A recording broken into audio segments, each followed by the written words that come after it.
Opposition leader Juan Guaido is now acknowledging the possibility of his arrest could soon become a reality as the Venezuelan government moves to revoke his immunity. But several of the countries that have pledged support to Guaido appear to be more concerned about what Russia is doing in Venezuela. RT's Rachel Blevins joins us now from the newsroom with the latest. Rachel?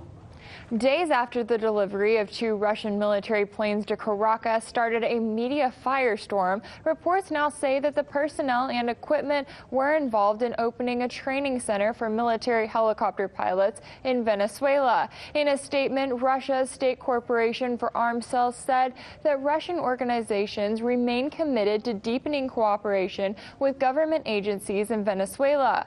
Following the news of Russia's presence in the country, the United States has demanded that it come to an end, with Special Envoy Elliot Abrams claiming that the U.S. has options and it would be a mistake for the Russians to think that they have a free hand. But U.S. officials are not the only ones who seem concerned about involvement from Russia. The UK's Foreign Secretary defended the opposition and argued that what Venezuela needs is not Russian military deployments, but a return to democracy through free and fair elections. And despite a written warning from Russia that illegitimate use of military force against Venezuela would be interpreted as an act of aggression against a sovereign state, Colombia insisted that it has no intention of military intervention and it supports a peaceful transition of power in the region. In response to the comments on Moscow's motives, Russia's foreign minister noted that they are following up on an agreement from 2001, and he rejected the allegation that the goal is to create a second Syria in Venezuela.